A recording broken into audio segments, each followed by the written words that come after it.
Hi, everybody. Today, I would like to share with you how I have encountered Santa Muerte physically. Okay?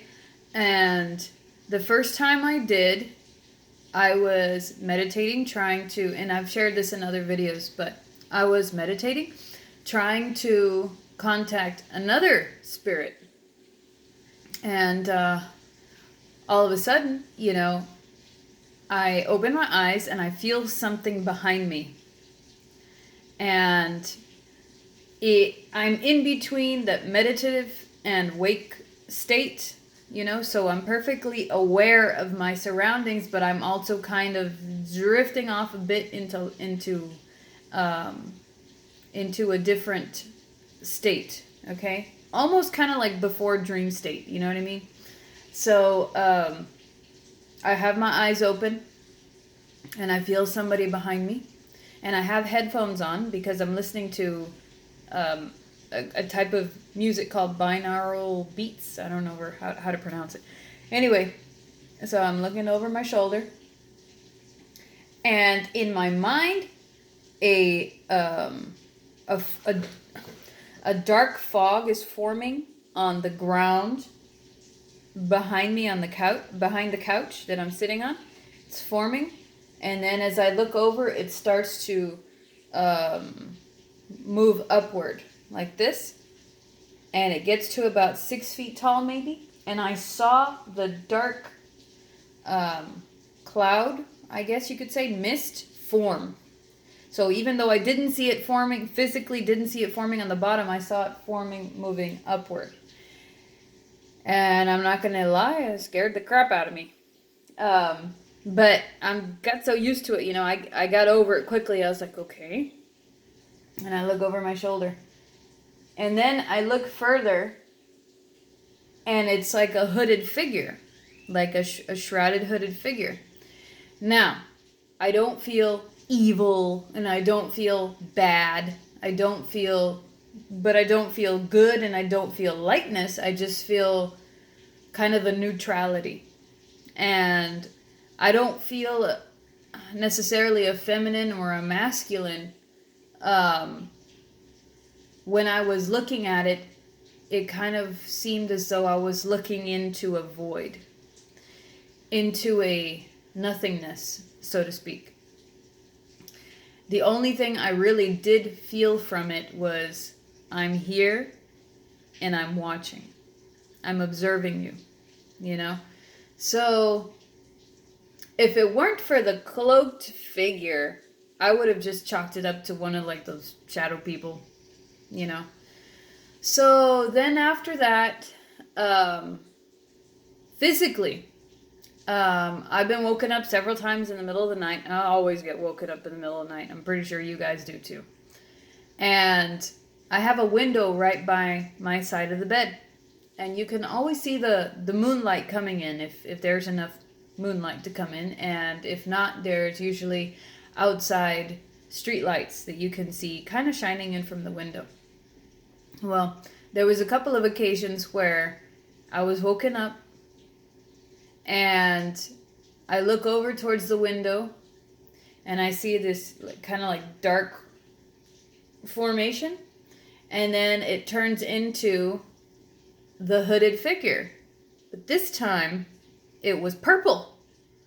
So you tell me how the heck I'm going to see purple in a dark room. Okay, there was light shining through, and the purple was kind of like this. Maybe a smidge darker, right around here, maybe. And it's just a skeletal face looking through the window, just kind of. And it looks at me and then just looks through the window and swirls off. So I was thinking, okay. Went back to sleep. Same instance, another day, except this figure was in a gray cloak, a gray hood, a dark gray. Once again, nothing was said, nothing was implied. I didn't get any kind of messages or nothing like that, just kind of a passing notion of wisdom. Like if I was to pick up any kind of sense from that dark gray one, it was learn more. So there was another instance in the middle of the night where I saw one dressed in dark blue, kind of like a little bit darker than this, and the same thing, learn more, you know. So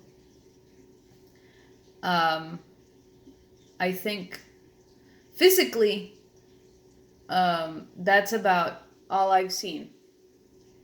So I've seen those colored robes. I've received the message to continue learning, to continue my education on it. And that's about all like I said, all I've seen physically. Now, I can create a whole other video of dreams and attempted meditations, because that's going to be a very, very long video. But in a nutshell, what has been implied is that, and I'm not trying to sound special, because this can apply to all of us, this can apply to a lot of people, okay? Especially those of us that do live near Mexico, and it doesn't matter your race, you know. If you have exposure to that culture, doesn't matter what race you are, you can likely be touched by her. That sounded bad. You can likely have influence from that culture, making imprints on your spirit, so to speak, I guess is the best way to describe it. Making imprints on your consciousness. But since I grew up near Mexico, I'll make a separate dreams video. But I hear voices in my ear a lot, and I've been tested. I'm fine. But it was telling me, I've been with you for 80 years. Oh, sorry. She's been with you for 80 years. Now I'm like, I'm 36. So what does that tell you? You know? I always listen to those messages. If you guys are just kind of, you know, you're medically fine, psychologically fine, as far as you know, not to discount people that have any kind of psychological irregularities or whatever, you know, you all have your own spiritual powers and your own spiritual connects that a lot of us don't. So I am not in any way saying anything bad about people that have any kind of emotional disorder or anything like that. They have their own psychic link in their own way. But if you're otherwise medically normal and you are hearing voices in the middle of the night, or you're hearing voices just during the day, don't ignore them. Don't ignore them. Use your intuition to decipher whether they are worth listening to or not. Because that intuition is our God-given gift to decipher what's going to be what we listen to and what's not. What's going to be a bad encounter and a good one, and all that in between. So you listen to your intuition. If you start hearing and you start seeing things, write it down, because you may have to reflect on it later. It may make sense later. And just pay attention. If you're fortunate enough to where she comes into your life, pay attention. Okay? I think that's a bit about it for now, because if not, I'm going to go off on a different tangent. But yeah, those are the ways that I've seen her physically, meaning right in front of my face, manifest right here for me to see. So I will continue with another video after this.